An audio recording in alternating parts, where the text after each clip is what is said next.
Hey, how's it going? This is Alex with Detroit Moped Works. We are here trying to get the most use out of this useless Puch ZA50 motor. It does have a marred up surface, mating surface, and a bent crankshaft, but we're using it for demonstrations here. A couple videos back, went and showed you guys how to switch the Puch ZA50 starter clutch cable without pulling apart the transmission.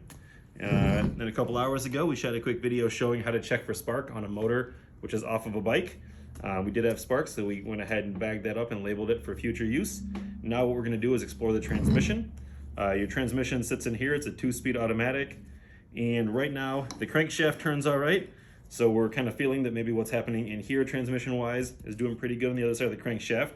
Your output shaft, which goes into your gear cluster over here, turns very smoothly forward and a little bit of resistance, but turns relatively smoothly backwards. So we are going to see what we find inside the transmission. I think I previously discussed this, but I like having a table with a hole in it so that I can set a motor in it and it will give me a nice firm surface to work on.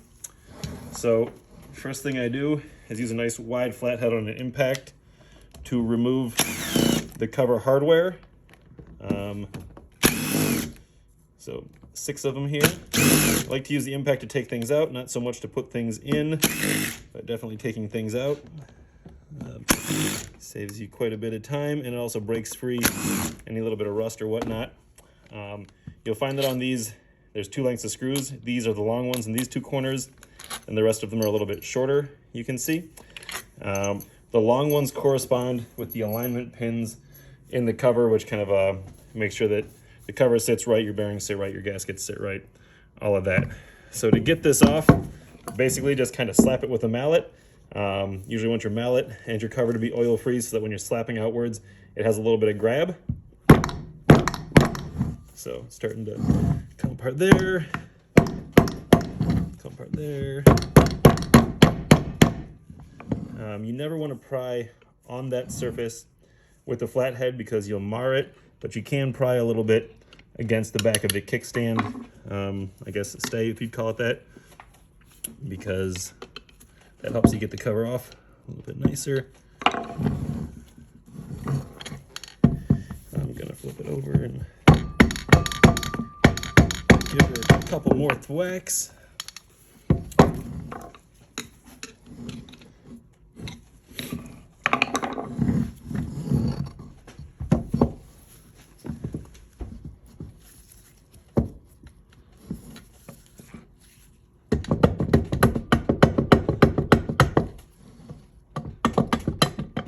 All right, so once you get to about this point, you're going to want to be careful. There's a series of shims in here, and you don't want to drop those into the motor or onto the floor or into your oil or whatever. Sometimes they'll stick on the inside of this cover. This time it didn't. You'll see in here we've got these bearings. They are locked up, so they'll probably need to be replaced. Maybe they can be cleaned up of all the rust and ran, but probably not. So that's what we're looking at here. So the shims that I was discussing, get your first 2 shims on your first gear. I'm gonna take those, set those in front of the gear. The next ones come off your bell, 2 of them there, set them in front of the bearing for the bell. Trying to keep everything tidy and clean and in order. Next little guy that you're gonna remove is this. These do come in different thicknesses, so this would be one of the things that if you have to replace it with a different thickness, you're going to have to shim to compensate. So these are those 2 alignment pins I was discussing, which correspond to the long hardware. You can carefully take off your gasket, and you can reuse it if you're lucky. If you feel like replacing it, that's all right too. But when you replace it, you want to replace it with a gasket of a similar thickness. That's going to affect the tightness and the shimming and all that. So then the next thing that we're going to do here, we're going to use a 15mm to remove this 15mm reverse threaded nut. So we're going to put the impact on what is normally righty-tighty, and there's kind of 2 ways to go about this. One of them is that you can take some needle nose pliers and remove these little barbells, which allow this to function as a one-way bearing. You see that turns that way, pulls it that way, turns that way, pulls it that way. So you can pull them out, or you can try to do what I'm going to try to do, which is where I kind of put reverse pressure on this, and while doing so, try to slowly back this out so that I can keep all the barbells and this reverse threaded nut all assembled. So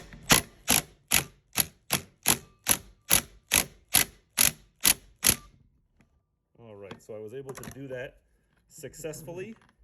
So I was able to put all these together. Now I'm not going to do a reassembly in here just because A, I'm not reassembling the motor, and B, it's filthy. But I am going to show you guys when putting it back together. Sometimes you'll be painstaking and keep this all in order. And then when putting it back together, you'll knock everything loose. So when putting it back together, kind of hold that nut flush to there, and then you go lefty-tighty.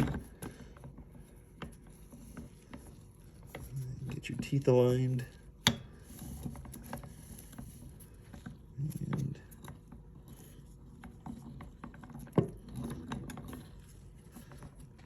And in that way, you're able to tighten it, again, without losing those little barbells.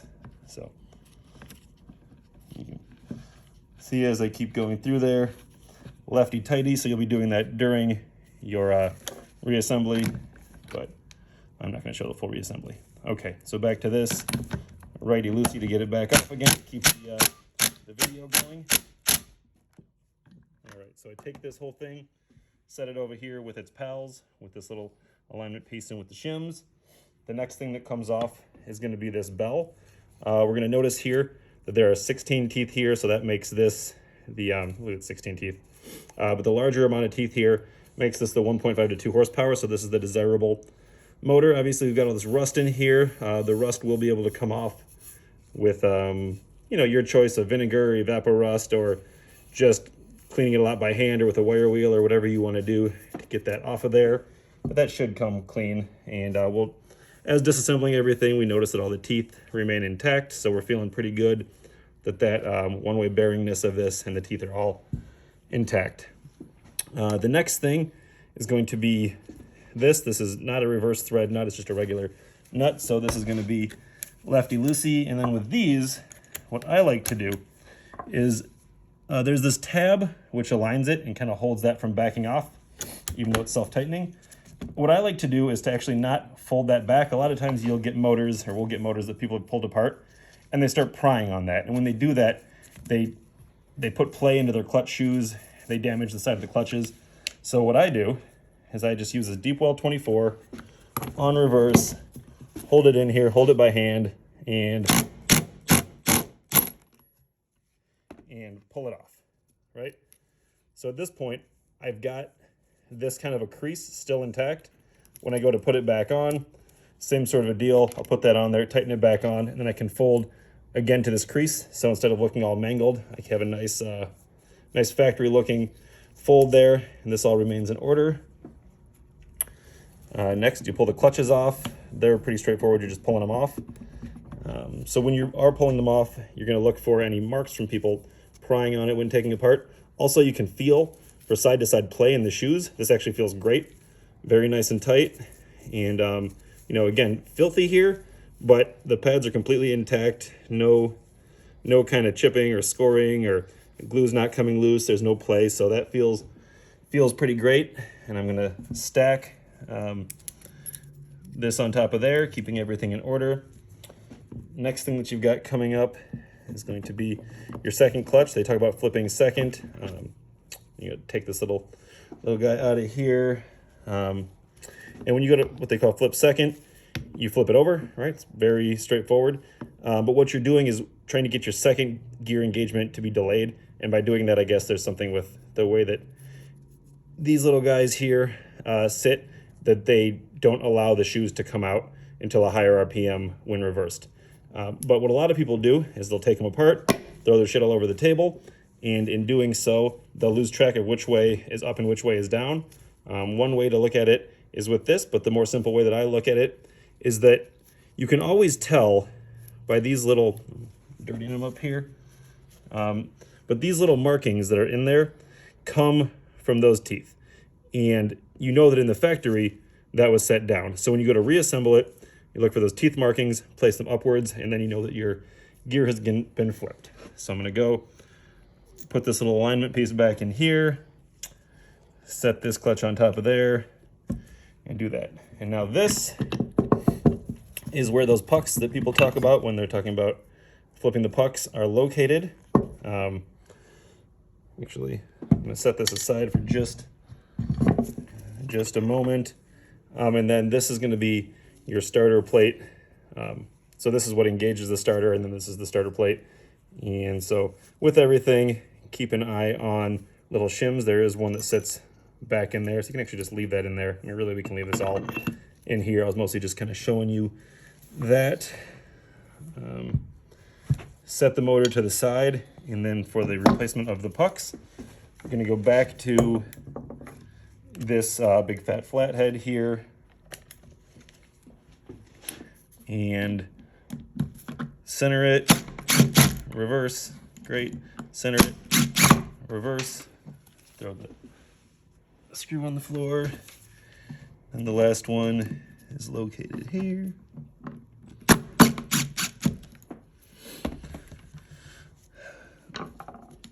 So then you pull this plate off and you find that your pucks are in great shape, but we're still going to replace them because we bothered with the labor. Sometimes you'll get into these things and you'll find that they're all completely crumbled to death. These happen to be in really nice shape. Maybe it was rusted because it wasn't used, and maybe they're in great shape because they weren't used. But again, they are still 40 years old, so we're going to want to replace them. So to do so, I'm not putting the new pucks in it because we're not doing that, but you basically just put them back here where they came out of. Sometimes the newer ones are a really tight fit, so you'll kind of have to fight them in. But, I mean, you get the gist of it, right? You're putting it back together. And when you do that, one important thing is to use red Loctite on these. Not doing that because everything is covered in oil, and you're going to want to clean every last little bit of oil in out before Loctiting it into place. But that is going to be how you do that. Now I'm going to show you one more quick thing before I give up on this video here. Let's see here.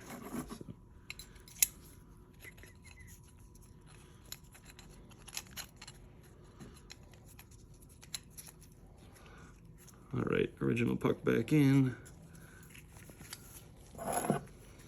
Plate back on. You'll notice that the plate is kind of tapered back in here to hold these screws in place.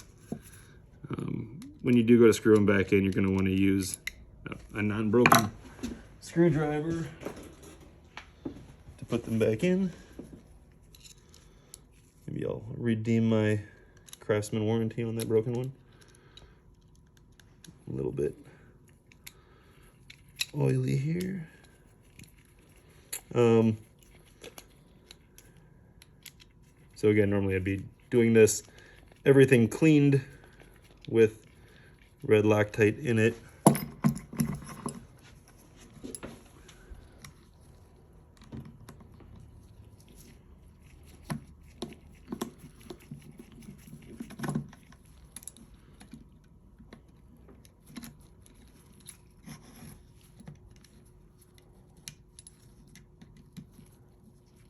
Not that fun, but sometimes putting little screws in is not that fun.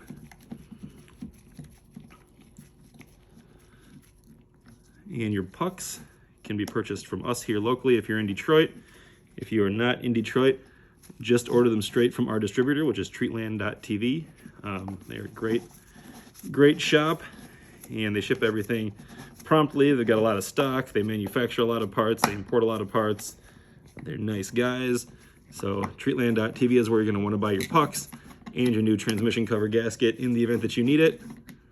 The thing that I was going to show you guys about the reassembly, the last little thing, is that when you're putting it in, sometimes you go to put this in and it like won't go in, and you might want to fight it or force it or whatever. You do not. What you should do, if you're finding that stuck, is pull this starter plate up, align your gears, and with your gears aligned, then come down into it, and then everything fits nicely and turns smoothly, and you don't have any binding up and whatnot. So I think in that video, although it is not a full reassembly, I think we've showed you all the important stuff about the disassembly as far as the tools go, and the reassembly as far as what to look for with play, keeping this thing in order, making sure these things go together smoothly, replacing those bearings if they do sound crunchy. You will have to reshim if you replace those bearings because they'll sit into a different depth. So if you can preserve them, do, but if you can't, go ahead and replace them. And that is your ZA50 transmission lesson for the day. And time to turn this motor to parts. And so if you do need any ZA50 parts, go ahead, send us a Facebook message, or you can send us a message through our contact form on DetroitMopedWorks.com. We can get you any parts you need for your ZA50, or for your E50. We got all kind of cool stuff back here. I know the Puch 2-shoe clutches are a hot commodity for the Puch E50s, and look how many of these we've got. Fun fact, if you didn't know it, the numbers on your Puch E50 clutches, it says 478. That's because it was made in April of 1978. And this one was also made in April of 1978. And look at that, December of 77. So, fun fact you can see if your clutches match the year on your bike. All right, that is it for today. We'll see you in the next video.